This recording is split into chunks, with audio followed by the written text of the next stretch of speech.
Puji dan syukur kita panjatkan. Nervous? Iya, pasti sering banget ya yang namanya nervous di depan kamera atau nervous di depan banyak orang.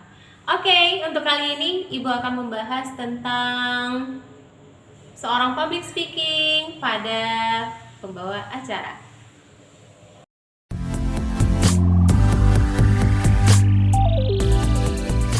Oke, Assalamualaikum warahmatullahi wabarakatuh. Ibu hari ini akan menjelaskan tentang yang namanya pewaraan pada mata kuliah kita. Oke, pewaraan itu juga sama dengan sebutan public speaking. Oke, public speaking itu apa ya?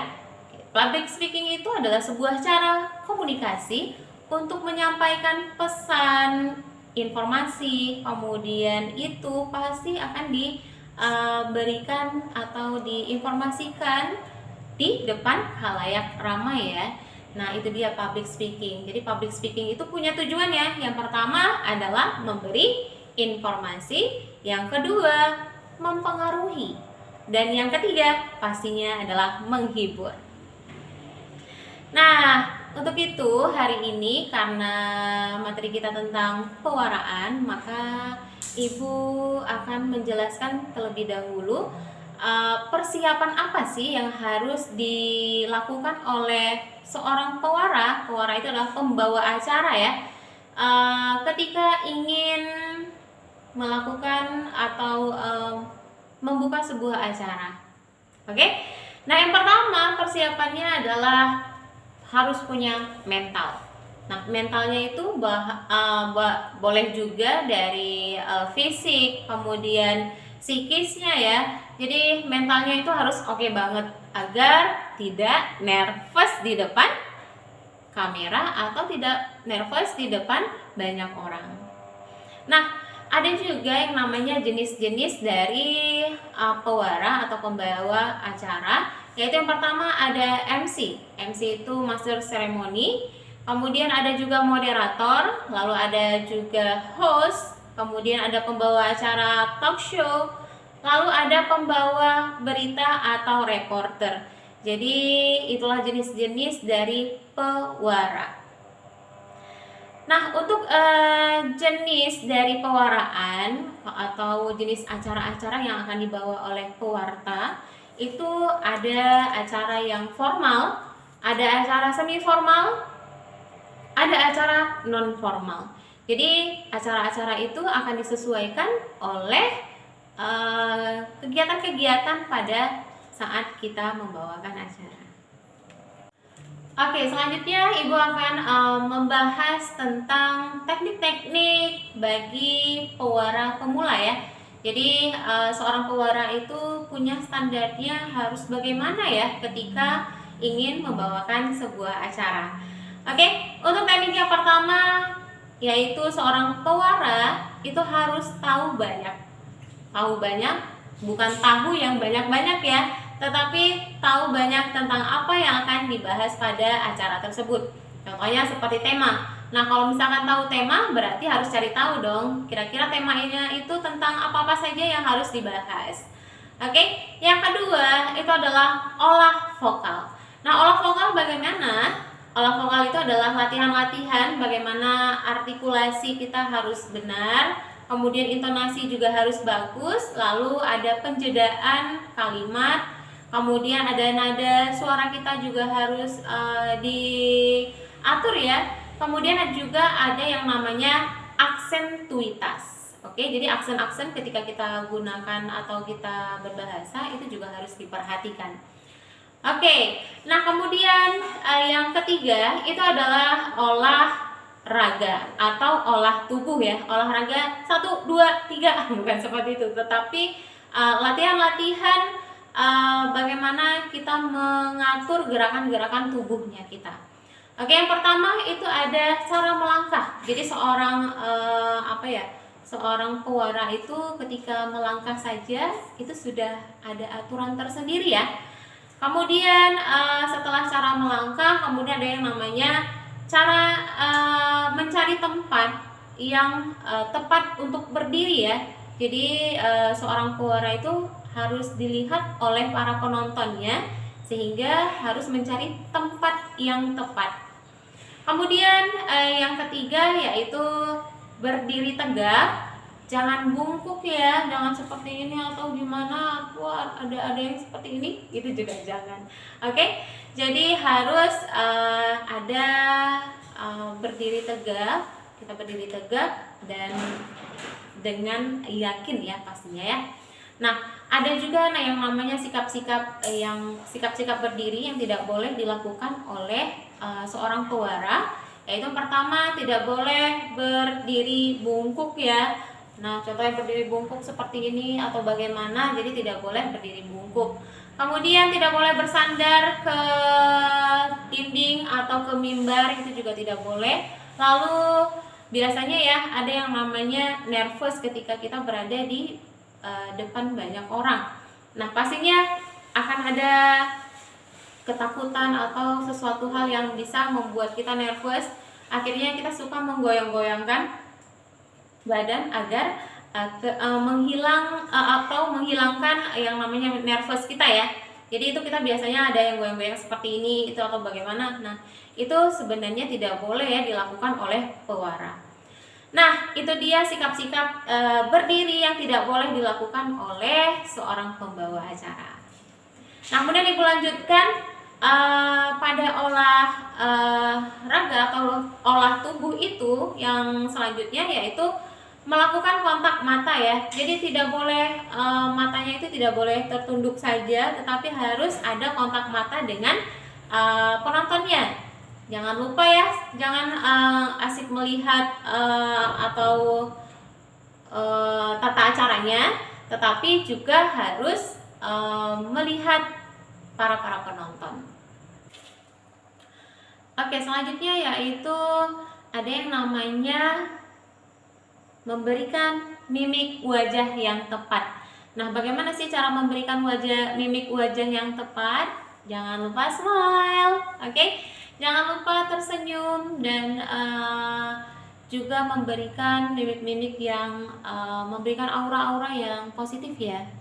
Nah, namun ada juga beberapa hal yang tidak boleh dilakukan oleh pembawa acara ketika sedang membawa acara pada mimik wajah ya. Contohnya yang pertama yaitu tertawa dibuat-buat. Iya itu jangan ya seperti itu. Oke, jadi yang biasa saja tersenyum atau tertawa dengan biasa saja. Iya benar. Nah, boleh itu seperti itu. Atau jangan kelihatan dibuat-buat ya. Kemudian dahi terlalu berkerut, itu juga jangan ya, karena ini nanti bisa jadi mirip sama Ariel. Ya, nanti jadinya seperti ini. Dan mungkin bila nanti. Oke, jangan seperti itu. Jadi jangan mengerutkan dahi ya. Lalu tersenyum masam itu juga jangan ya. Contohnya gitu ya. Jangan tersenyum masam walaupun ada satu narasumber itu yang tidak kita suka. Bahkan itu tidak boleh ya seperti itu. Jadi harus dengan senyum yang oke. Lalu jangan cemberut. Nah, ketika kita bawa acara itu tidak boleh cemberut ya. Nanti gak bakalan mau diajak lagi menjadi pembawa acara di acara-acara lain ya. Oke. Jadi dan selanjutnya itu tidak boleh gugup. Jadi karena tadi kita punya persiapan, yaitu persiapan mental, kemudian dari segi fisik kita, psikis kita. Jadi kita sudah sering latihan, maka pastinya gugup itu akan hilang ya.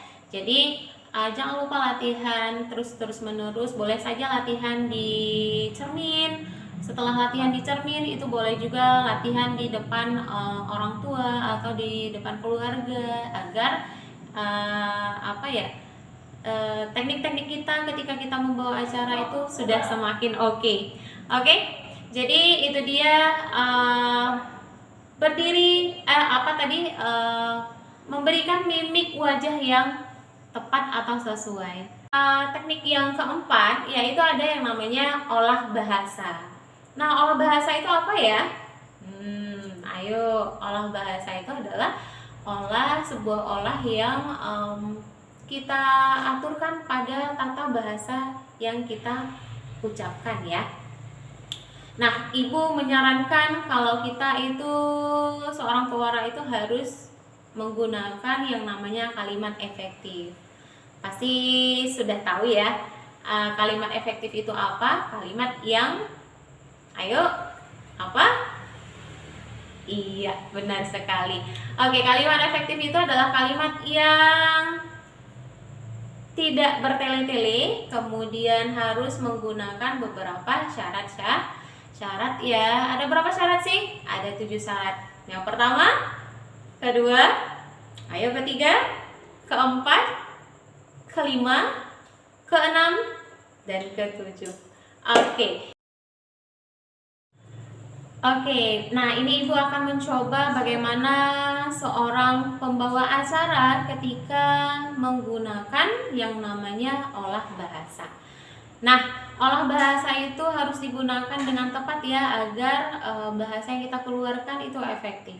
Contoh ya, ini sering sekali Ibu mendengar ada yang mengucapkan pada saat pembuka, itu banyak sekali yang salah pada satu kata atau pada kalimat-kalimat. Ini Ibu contohkan yang sering diucapkan oleh para pembawa acara. Selawat beriringkan salam kita sajikan atas pangkuan Nabi besar Muhammad Sallallahu Alaihi Wasallam. Nah, kalimat yang tadi coba perhatikan. Selawat beriringkan salam kita sajikan. Nah, ada kata sajikan di situ. Oke, kata sajikan di situ adalah kata yang salah ya ketika kita menggunakan bahasa pada pembuka acara. Jadi kata sajikan itu apa sih artinya? Sajikan itu adalah menyajikan sesuatu di depan kita ya, atau bisa saja seperti makanan dan lain sebagainya macam. Jadi tidak mungkin toh kalau misalkan Nabi Muhammad kita sajikan di depan kita ya, tidak bisa. Maka bagaimana sih yang benarnya? Oke, kalau memang tidak punya kata yang lain, kita gunakan seperti ini saja. Selawat beriringkan salam kita sanjungkan atas pangkuan Nabi besar Muhammad Sallallahu Alaihi Wasallam. Nah, kita gunakan kata atau kalimat seperti itu saja ya. Jadi agar lebih efektif, maka bahasa yang kita gunakan ketika kita menjadi seorang pewara itu juga harus diperhatikan. Lalu ada lagi kesalahan yang sering kita dengar ketika seseorang membawa sebuah acara, contohnya seperti ini. Kepada Bapak Menteri, waktu dan tempat kami persilahkan. Lu bayangkan ya, tuh Bapak Menteri ngangkat waktu sama tempatnya itu bagaimana? Nah, itu salah satu penggunaan bahasa yang salah ya. Jadi jangan dipakai lagi. Jadi bagaimana sih yang benarnya? Kan nggak mungkin ya kalau misalkan kemudian datang itu Bapak Menteri itu datang naik ke atas panggung kemudian ngangkat waktu. Gimana sih ngangkat waktu? Nggak bisa ya. Apalagi mau ngangkat tempat. Contohnya ini misalkan tempatnya itu ada di gedung. Bagaimana sih mau diangkat? Nggak mungkin ya. Jadi yang benarnya itu bagaimana? Oke, yang benarnya adalah kepada Bapak Menteri kami persilahkan, atau kepada Bapak Menteri dipersilahkan. Nah, seperti itu ya. Jadi tidak perlu menggunakan waktu dan tempat gitu ya. Oke, nah itu dia menggunakan bahasa yang benar. Jadi Ibu sarankan harus menggunakan kalimat yang efektif. Oke, selanjutnya teknik selanjutnya yaitu cara menggunakan mic. Oke, cara menggunakan mic itu juga harus diperhatikan. Kenapa? Seorang pewara itu atau pembawa acara itu tidak lepas dari yang namanya mikrofon. Oke, jadi harus tahu bagaimana cara penggunaan perangkat-perangkat pada atau dalam membawa sebuah acara ya. Jadi mic itu harus digunakan dengan tepat. Nah, Ibu akan memberi solusi bagaimana sih cara memegang mic untuk para pemula ketika membawa acara. Oke, nah biasanya ketika kita membawa atau memegang mic ya, itu biasanya itu kadang ada juga yang ketika kita menggeleng kepala atau terima kasih seperti itu ya. Itu salah karena ininya juga tidak dibawa geleng-geleng juga ya. Jadi cara yang bagaimana sih supaya bisa kita gunakan secara efektif? Ibu biasanya untuk awal-awal ketika menjadi MC itu juga kadang-kadang seperti itu ya. Atau pernah lihat Agnes Monica. Nah, Agnes Monica itu karena punya power suaranya yang oke, itu boleh aja di sini digunakan seperti ini. Nah, itu bisa saja. Tetapi kalau misalkan seorang pembawa acara tidak mungkin ya seperti itu.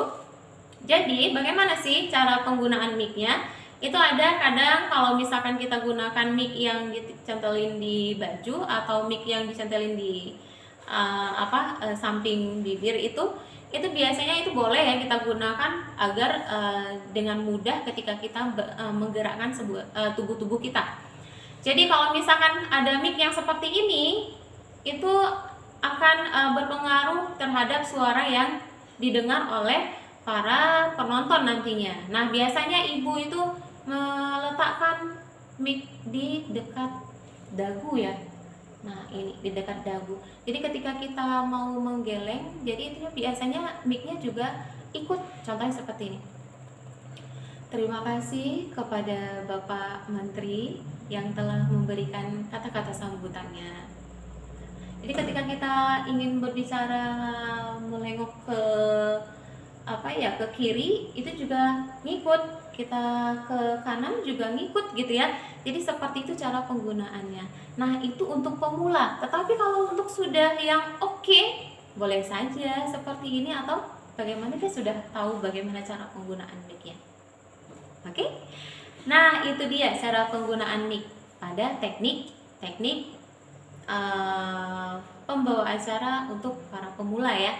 Kemudian teknik selanjutnya yaitu jangan lupa dong harus menampilkan tampilan yang oke juga. Nggak perlu menor, tetapi harus oke ya. Jadi tampilan-tampilan itu juga harus disesuaikan dengan acara-acara yang kita acara yang kita sampaikan. Oke? Nah, kemudian teknik selanjutnya di setiap awal dan akhir itu harus yang namanya berdoa. Jadi jangan lupa berdoa agar acara yang kita jalani itu berjalan dengan lancar. Oke? Tapi jangan lupa smile-nya ya. Jadi berbeda ketika kita menggunakan tadi seperti ada olah vokal, kemudian ada olah bahasa. Ketika kita gunakan tidak senyum, itu akan berbeda tampilan kita. Contohnya seperti ini. Terima kasih kepada Bapak Menteri. Itu akan berbeda ya kalau misalkan kita tidak senyum. Tapi kalau kita senyum, terima kasih kepada Bapak Menteri. Akan berbeda intonasi atau artikulasi, kemudian nada suara yang kita keluarkan. Oke, jangan lupa yang namanya smile. Oke, nah untuk itu hari ini di video kali ini Ibu hanya menjelaskan tentang teknik-teknik bagaimana menjadi seorang pembawa acara pemula. Oke, nanti di video selanjutnya Ibu akan menjelaskan yang namanya bagaimana sih jadi MC, bagaimana jadi host, bagaimana jadi seorang pembawa acara talk show, kemudian bagaimana membawa berita. Oke, untuk itu Ibu akhiri video kali ini. Assalamualaikum warahmatullahi wabarakatuh.